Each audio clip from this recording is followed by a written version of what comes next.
1893년 3월 미국의 변호사이자 작가였던 잉거솔 로구드는 리앤 shepherd 출판사를 통해 한 권의 아동모험 소설을 세상에 내놓습니다. 제목은 배런 트럼프의 경이로운 지하여행. 소설은 총 16개 챕터, 148페이지 분량으로 당시 유행하던 지저세계 탐험 장르를 따릅니다. 표지에는 긴 망토를 두른 소년이 횃불을 들고 어둠 속으로 걸어 들어가는 그림이 그려져 있습니다. 출판 당시 이 책은 그다지 큰 주목을 받지 못했습니다. 줄 베른의 지구 속 여행, 루이스 캐럴의 이상한 나라의 앨리스 같은 거장들의 작품이 서점을 장악하고 있던 시절이었습니다. 하지만 소설의 첫 페이지를 펼치는 순간 우리는 섬뜩한 일치와 마주하게 됩니다. 주인공 배런 트럼프는 뉴욕 맨해튼의 부유한 저택에 거주하는 소년입니다. 소설은 그의 저택이 5번가에 위치해 있다고 명시합니다. 현실의 트럼프 타워는 뉴욕 5번가 725번지에 위치합니다. 1983년 완공된 이 58층짜리 건물은 도널드 트럼프가 자신의 이름을 내건 첫 번째 초고층 빌딩이었고, 그는 이곳 최상층 펜트하우스에서 가족과 함께 거주했습니다. 소설 속 배런은 러시아에서 온 신비로운 안내자를 만납니다. 이 인물은 배런에게 지구 내부로 향하는 비밀 통로를 알려주고 위대한 모험을 시작하도록 이끕니다. 더욱 흥미로운 점은 배런이 모험을 떠나기 전 항상 자신의 스승에게 조언을 구한다는 것입니다. 그 스승의 이름은 돈. 소설은 이 인물을 세계에서 가장 박식한 사람이라고 묘사합니다. 현실의 배런 트럼프에게는 아버지 도널드가 있습니다. 도널드는 배런이 태어난 2006년부터 그를 언론과 대중의 시선으로부터 철저히 보호해왔습니다. 로구드는 소설 속에서 배런 트럼프를 이렇게 묘사합니다. 키가 크고 늘씬한 체격, 날카로운 지성, 무엇보다 범상치 않은 직관력을 가진 소년. 그는 다른 아이들이 이해하지 못하는 것들을 본능적으로 알아챕니다. 현실의 배런 트럼프는 2026년 현재 만 19세로 키가 약 206cm에 달합니다. 그는 아버지보다 10cm 이상 큽니다. 백악관 시절부터 그는 대중 앞에 거의 모습을 드러내지 않았고 SNS 계정도 운영하지 않습니다. 2024년 공개된 몇 장의 사진에서 그는 정장을 입은 채 아버지 옆에 우뚝 서 있었고 인터넷은 그의 존재감에 주목하기 시작했습니다. 하지만 진짜 소름은 로구드의 다음 작품에서 시작됩니다. 1896년 그는 1900 마지막 대통령이라는 제목의 소설을 발표합니다. 이 책은 전작과 완전히 다른 장르입니다. 정치 풍자 소설이자 디스토피아 픽션입니다. 소설의 배경은 1900년 11월 3일 화요일 저녁입니다. 미국 전역이 대통령 선거 결과를 기다리고 있습니다. 모든 언론과 정치 평론가들은 특정 후보의 승리를 확신합니다. 그러나 개표가 진행되면서 상황이 역전됩니다. 로구드는 이렇게 씁니다. 부유한 사업가 출신의 아웃사이더 후보가 당선되었다는 소식이 전해지자 뉴욕의 거리는 순식간에 아수라장으로 변했습니다. 5번가 일대에서는 성난 군중들이 쏟아져 나왔고 상점들은 문을 걸어 잠갔습니다. 일부 시위대는 당선자의 저택이 있는 방향으로 행진했습니다. 경찰은 출동했지만 상황을 통제할 수 없었습니다. 소설은 이 혼란이 며칠 동안 지속되었다고 기록합니다. 2016년 11월 8일 화요일, 도널드 트럼프는 대부분의 여론조사 예측을 뒤엎고 미국 제45대 대통령에 당선됩니다. CNN, 뉴욕타임스, 워싱턴 포스트를 비롯한 주요 언론들은 힐러리 클린턴의 승리를 예상했었습니다. 당선이 확정되자 뉴욕 타임스퀘어, 트럼프 타워가 위치한 5번가 일대에서 대규모 시위가 벌어집니다. 수천 명의 시위대가 난 마이 프레지던트라는 구호를 외치며 거리를 행진했습니다. 트럼프 타워 앞에는 경찰 바리케이드가 설치되었고 시위는 며칠간 계속되었습니다. 로구드의 소설은 여기서 더욱 구체적으로 들어갑니다.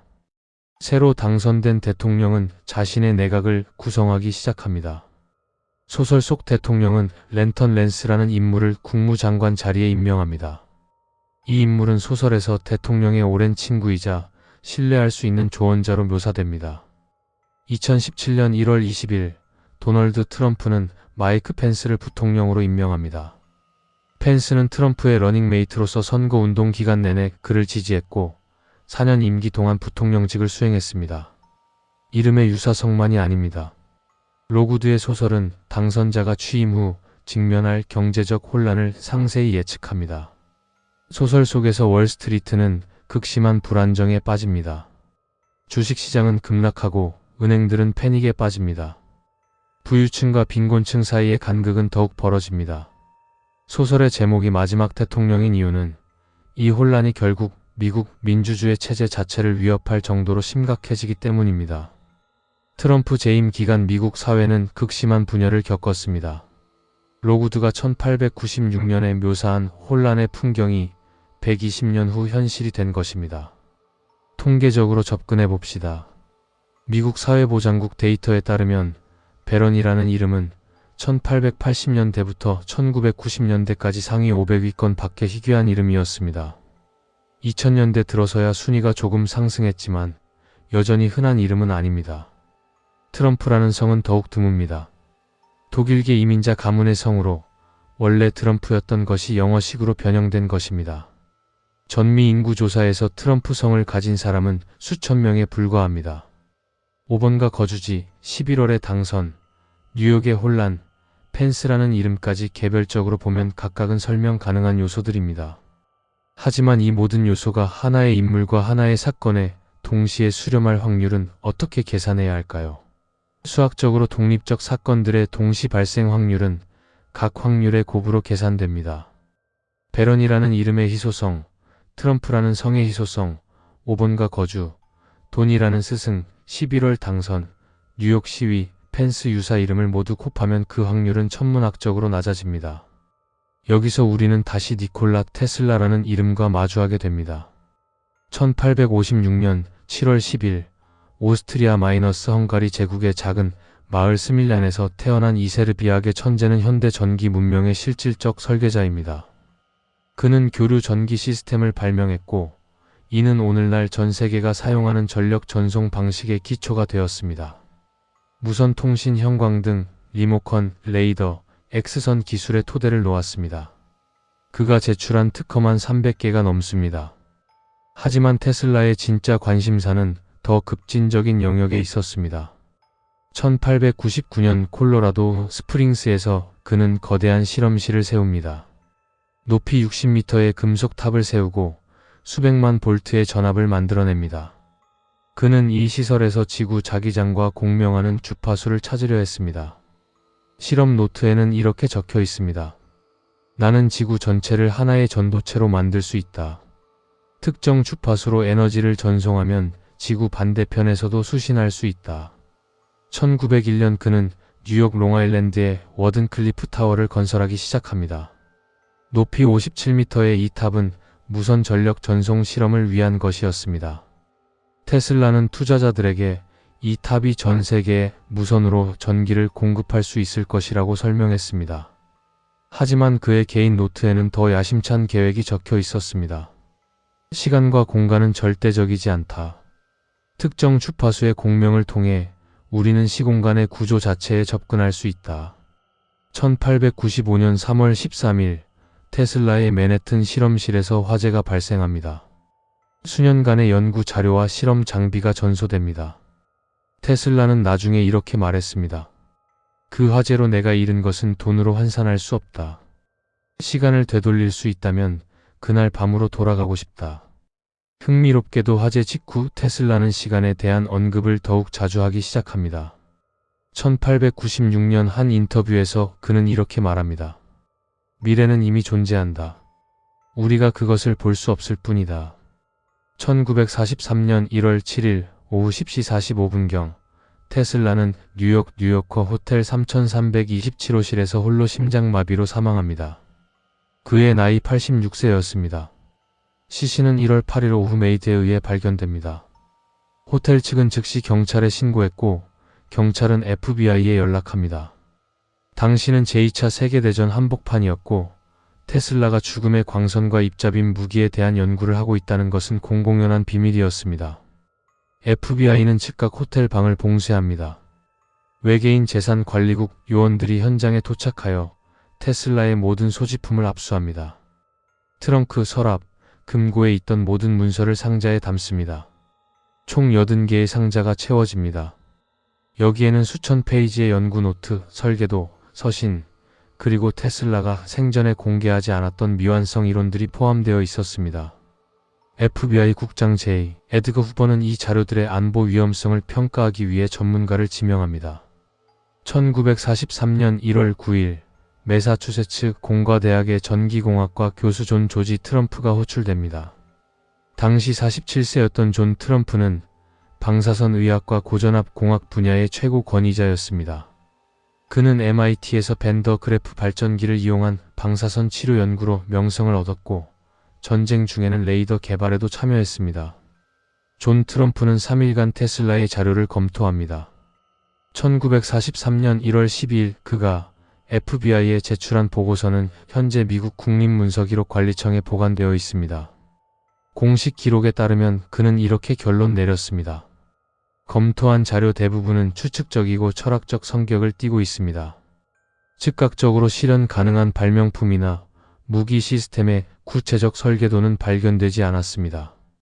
따라서 이 자료들이 현재 국가 안보에 위협이 된다고 판단하지 않습니다. 하지만 여기서 주목해야 할 점이 있습니다. 존 트럼프의 보고서는 전체 80상자 중 일부만을 다룹니다. 그는 3일이라는 짧은 시간 안에 수천 페이지의 기술 문서를 모두 읽을 수 없었을 것입니다. 또한 그의 보고서는 대부분이라는 애매한 표현을 사용합니다. 일부는 어땠을까요? 실현 가능한 발명품이 없다는 표현은 실현 불가능한 이론은 있었다는 의미일 수도 있습니다. 더욱 흥미로운 사실은 존 트럼프가 테슬라의 자료를 검토한 직후 그의 연구 방향이 바뀌었다는 점입니다. 1943년 이전 그의 연구는 주로 방사선 의학에 집중되어 있었습니다. 하지만 1943년 이후 그는 고주파 전자기장과 그것이 물질에 미치는 영향에 대한 연구를 시작합니다. 1944년 그는 전자기 펄스에 관한 특허를 신청합니다. 이 특허는 나중에 전자레인지 기술의 기초가 됩니다. 존 조지 트럼프는 도널드 트럼프의 백부입니다. 도널드의 아버지 프레드 트럼프의 형제입니다.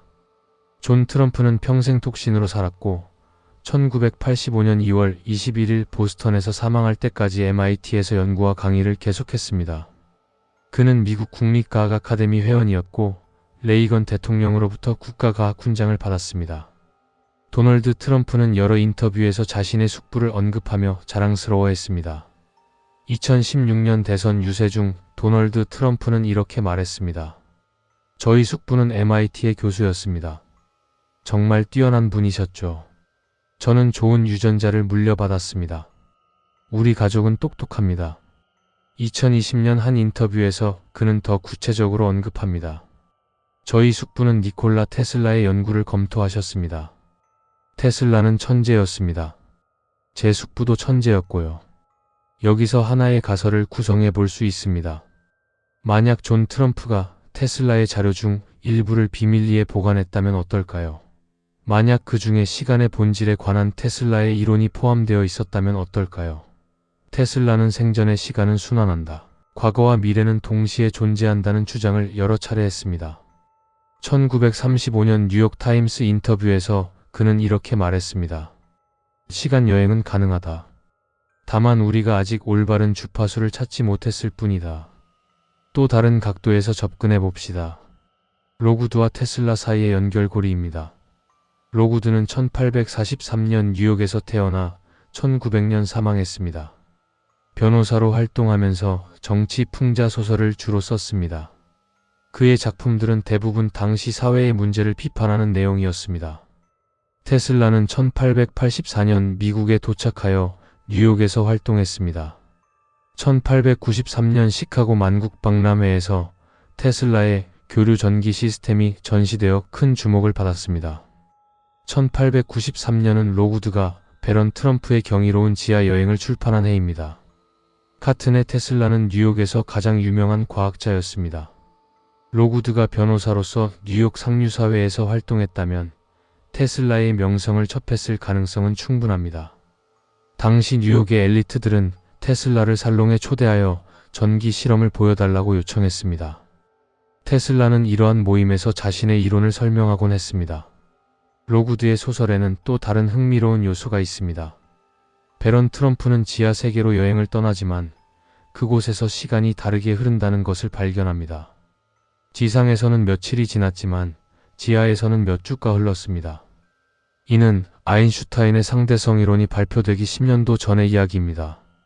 로구드는 어떻게 시간의 상대성이라는 개념을 소설에 담을 수 있었을까요? 1896년 로구드의 1900 마지막 대통령이 출판될 무렵 테슬라는 무선 에너지 전송 실험을 진행하고 있었습니다. 그는 지구 전체가 하나의 거대한 전도체라고 주장했습니다. 만약 올바른 주파수로 에너지를 보내면 지구 어디에서든 받을 수 있다고 믿었습니다. 그리고 그는 한 걸음 더 나아가 이렇게 말했습니다. 시간도 하나의 주파수다. 과거로 신호를 보낼 수 있다면 미래에서 신호를 받을 수도 있다. 가설은 여기서부터 시작됩니다. 만약 존 트럼프 교수가 테슬라의 유산 속에서 시간의 문을 여는 기술을 발견했다면 어떨까요? 만약 그 기술이 가문 내에서 비밀리에 공유되었다면 어떨까요? 로구드의 소설은 단순한 픽션이 아니라 미래를 보고 온 누군가가 남긴 기록이거나 혹은 특정 가문을 위해 설계된 미래의 청사진일지도 모릅니다. 배런 트럼프의 경이로운 지하 여행의 마지막 장은 의미심장합니다. 배런은 지하 세계의 비밀을 알게 된 후 지상으로 돌아옵니다. 그리고 자신이 본 것을 세상에 알리겠다고 결심합니다. 소설은 배런이 결국 인류를 새로운 세계로 인도하는 역할을 맡게 될 것이라고 암시하며 끝납니다. 로구드의 소설 속 배런 트럼프는 결국 비밀의 문을 열고 인류를 새로운 세계로 인도하는 역할을 맡게 됩니다. 130년 전의 기록이 예언한 것은 단순한 이름의 일치가 아니었습니다. 2026년 현재 대중의 시선에서 철저히 격리된 채 EM가 넘는 거구로 성장한 배런 트럼프. 그는 아버지 도널드 트럼프가 구축한 황금 시대의 끝에서 소설 속 묘사처럼 우리가 한 번도 가보지 못한 새로운 시대로 우리를 이끌 주인공이 될까요? 130년 전 쓰인 이 소설이 배런의 모험담으로 끝날지 아니면 인류의 다음 장을 여는 실제 각본이 될지 이제 곧 우리는 그 신비로운 여정의 결말을 목격하게 될지도 모릅니다.